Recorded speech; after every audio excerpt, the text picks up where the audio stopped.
What's up, everyone? Welcome to today's video. Welcome to the Video Game Fight School channel. Thank you very much for tuning in. A conversation popped up on Twitter. I think it was Twitter creator Okami Games that put it up, and a lot of people responded something along the lines of sales for Hogwarts Legacy. Now, I wanted to chime in, but as I was typing, I walked away, so I forgot to go ahead and respond to this particular claim that was made about the sales for Hogwarts Legacy. A lot of people are claiming the Hogwarts Legacy is going to have good sales. Some people don't think it's going to have the sales that are going to be remarkable.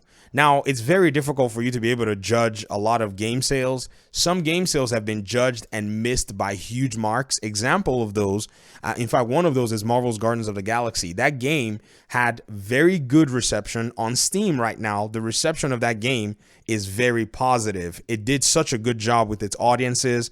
People who played it loved it. But one thing about superhero games is they're very niche. Now, here's the thing with Hogwarts Legacy. Hogwarts Legacy has the advantage of bodies. That's just pretty much what it does have for the most part. Now, I say this because we have to look at this in the context of the Harry Potter games. You must judge and evaluate Hogwarts Legacy from that particular perspective, because there is no one who's interested in Hogwarts Legacy. Well, let me put it this way. There are few people who are interested in Hogwarts Legacy that have very little to do with Harry Potter. A lot of the folk interested in Hogwarts Legacy, they are from the Harry Potter universe in terms of either the video games or maybe the movies or maybe the books or, my goodness, all three of these media of telling the Harry Potter story. In looking at the metrics, you can see why this claim from Okami Games actually has a lot of veracity to it. Number one being, the books alone have sold over 500 million copies. I can tell you right now that even as Mr. Okami Games, predicted that the young people are going to be the ones to carry Hogwarts Legacy, I think he's right, but I think he didn't fully paint the picture, because even the older people are going to carry Hogwarts Legacy. Let me tell you why. A lot of the folk that actually enjoyed Harry Potter books when they came out were actually parents of children that are now my age. I'm a millennial, and not like an old millennial, but kind of a mid-tier millennial in my 30s. And I can remember that parents of kids my age were the ones who bought them Harry Potter books. And so these parents, some of them are still avid gamers.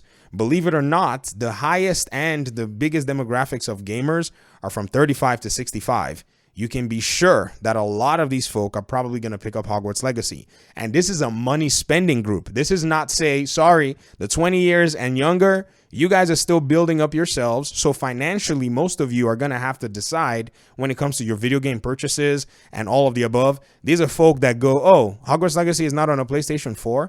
I'm just going to go ahead and go buy me a PS5 at Walmart, and they're just going to go ahead and spend the money on it. Yo, I got grandpas asking me questions about Elden Ring and stuff. This is my gaming circle. I mean, it's insane. I mean, I literally chill with boomers all day, every day, and many of them are actually gamers. Not to even talk about the Gen Xers. If I went into that one, you'd probably be like, where do you find these people? So gamers are actually a very huge audience, and I see that demographics, the Gen Xers, I see the boomers as a very huge money spending categorical group that can actually carry Hogwarts Legacy to a whole different level. This is not to say that the young gamers are not going to get the job done. Don't sweat it, guys. Y'all are fans already. It doesn't matter. You've probably been putting money in a swear jar somewhere years ago or months ago, and so the sales are going to come in. So just the book numbers by itself are actually very critical to go ahead and make this judgment. But that's not all. There are rumors and there are whispers right now within the community and talking about what Warner Brothers is doing. There have been these whispers about, say, possibly the reboot of the Harry Potter movies. And the whispers, even though they're rumors at this point, are coming from a place where they're saying that on evaluating the Harry Potter movies, Warner has found out that they were once a profitable means of basically delivering entertainment to audiences. This is the same thing that happened with the rumors that, kind of pointed to the Arkham games, that David Zaslav and his team have been evaluating the profitable, areas within Warner Brothers and all their old IPs, and trying to see how they can resuscitate the more profitable areas.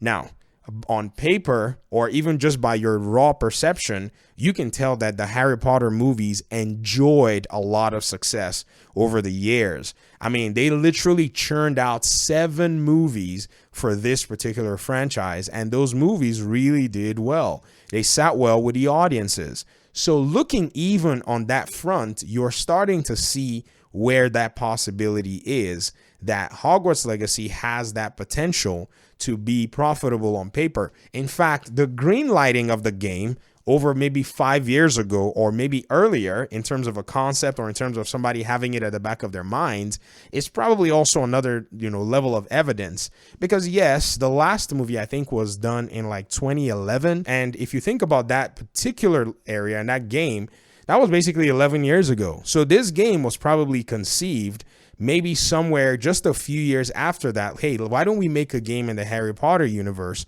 Because they understood that on completing the movie series, they needed to continue the storytelling in a certain kind of way. So all hands on deck and all metrics seem to favor this. This is going to be an easy win for the most part. And then finally, in order to wrap this up, I'm sure somebody might contend that Spider-Man 2 is going to be another video game that really does come into play. Now, here is the challenge, and here is where I think Hogwarts Legacy needs to come in clutch. And that is the fact that Hogwarts Legacy has the install base or the hardware base in order for them to take the sales to a whole different level. But I'm also kind of adamant about this particular line of reasoning.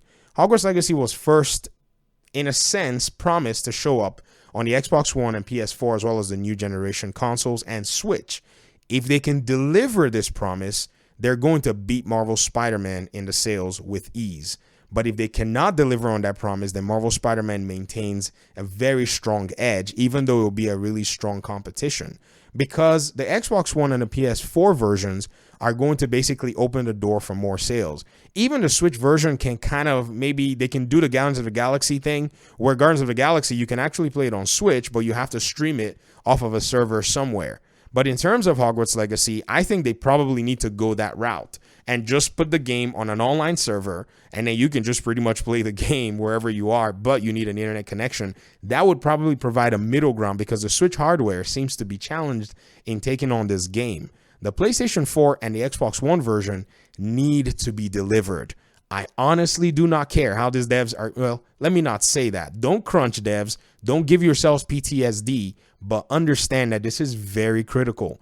Whoever is in charge of leadership in the studios, the technical guys, whatever you got to do, if you got to make those mountains basically have the quality of paper to get this game running those graphics, you got to do it. Because this is a very cool opportunity that I see from this particular game and this franchise.